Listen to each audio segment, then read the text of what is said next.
Okay, so what this video is, it's an overview of the what's going to be on the test. I'm basically going to quickly go through the parabolas, the ellipses, and the hyperbolas, how the equations look, and the different letters and what they represent. So this is a quick overview. This is not the study guide, but you should probably watch this once before you tackle the study guide. The first type of conic we did was the parabola. The first parabola we did was a parabola that opened to the right. The focus was to the right, and so remember, if the focus is to the right, the distance in a parabola from the vertex to the focus is a, and then so my directrix will be at x is equal to negative a. Okay, so you have 4 different types of parabolas. You should know the equation for them, and it's the parabola that opens to the right is y squared equals 4ax. Parabola that opens to the left has the form y squared is equal to negative 4ax. The parabola that opens up has the equation x squared is equal to 4ay. And then the parabola that opens down is x squared equals negative 4ay. Remember, in all of these situations, the parabola hugs the focus. And there's really not much memorization that you really need to do here, because most of you know that the x squared parabola are the parabolas that open up and down, since those are the parabolas you're used to. The y squared parabolas open right or left. And then obviously the ones that open to the right and open up are positive, and the ones that open to the left and the ones that open down are negative. Okay. Now, what happens if our parabolas are not centered at the origin? Well, if they're not centered at the origin, then it has the same exact formulas as what we just did. However, all of the formulas now, wherever you see a y, it's going to be y minus k, and wherever you see an x, it's going to be x minus h. So for the first parabola, it is going to be y minus k squared is equal to 4a x minus h. The second parabola is y minus k squared is equal to negative 4a x minus h, and so on and so on. So these are your 4 equations for the 4 types of parabolas that we have there. Remember, they are the same equation, but all you really have to do is you just have to, wherever you see a y, it's y minus k, and wherever you see an x, it is x minus h. Okay. Now let's move on to the ellipse. So there are 2 types of ellipses. Okay, the first type of ellipse, first thing that you have to know with the ellipse is that for A is the distance to the vertex and C is the distance to the focus. Now, the first type of ellipse that we have is where the x-axis is the major axis. So here, A is the distance from the center to the edge of the ellipse. C is from the center to the focus. You will always have the 2 foci in the middle of your ellipse. And then B is the distance from the center to the ellipse on the minor axis. Now, this type of ellipse has the equation x squared over a squared plus y squared over b squared equals 1. And here, A is always greater than B. Okay?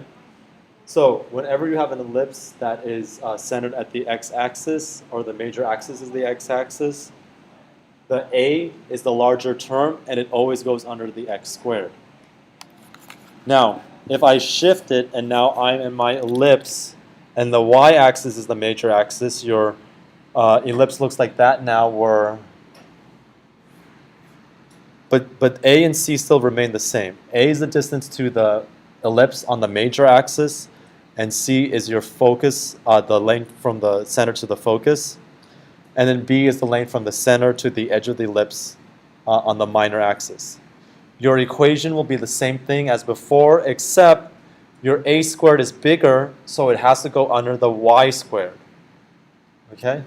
And remember, when we're dealing with ellipses, you can always, if you know A or B, and you're trying to find C, all you have to do is you have to use the equation b squared is equal to a squared minus c squared.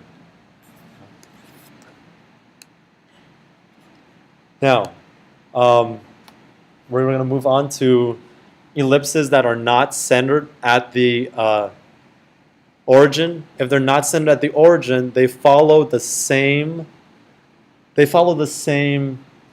equations. The only thing that happens is just like the parabola. Everywhere you see an x, it's x minus h. Wherever you see a y, it is y minus k. So that's the equation for an ellipse not centered at the origin that's parallel to the x-axis. That is supposed to say x-axis. Okay? And then this is your equation for an ellipse that's parallel to the y-axis. Note, everything remains the same except it's x minus h and y minus k. Okay? Lastly, we have the hyperbolas. So you have one hyperbola where the x-axis is the transverse axis. Your hyperbola looks like that, where a is the distance to the vertex and c is the distance to the focus. And then your equation is going to be x squared over a squared minus y squared over b squared. You know that this is the equation for hyperbola with the transverse axis as the x-axis because the x squared comes first. The x squared is positive and the y squared is negative. Okay? And then also your equation that relates b, c, and a becomes switched. It is now b squared is equal to c squared minus a squared.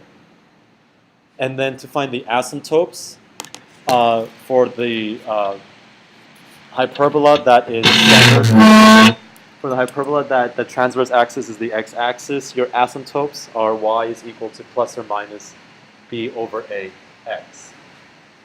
Okay? Now, if I change my hyperbola so the y-axis is the transverse axis, remember, transverse axis means the axis where the foci are located. So here, the distance from the center to the curve is a, and the distance from the center to the focus is c. Your equation is the same as the other one, except now y and x switch.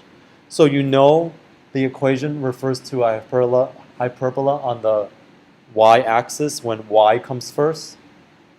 Okay? And then the asymptotes, the a and b flip. So the asymptotes are plus or minus a over bx. Okay? And then if they are not centered at the origin, basically everything stays the same, except just like the parabola and just like the ellipse, everywhere you see an x, it becomes x minus h. Everywhere you see a y, it becomes y minus k. And that includes the asymptotes. So if your transverse axis is parallel to the x-axis, that is your formula for the hyperbola. That is the formula for your asymptotes. And then if the transverse axis is parallel to the y-axis, then again, that's your equation. Everywhere you see a y, it's y minus k. Everywhere you see an x, it's x minus h. So going over these again, you really just have to remember the general cases centered at the origin. And then if it's not centered at the origin, everywhere you see an x, x minus h. Everywhere you see a y, y minus k.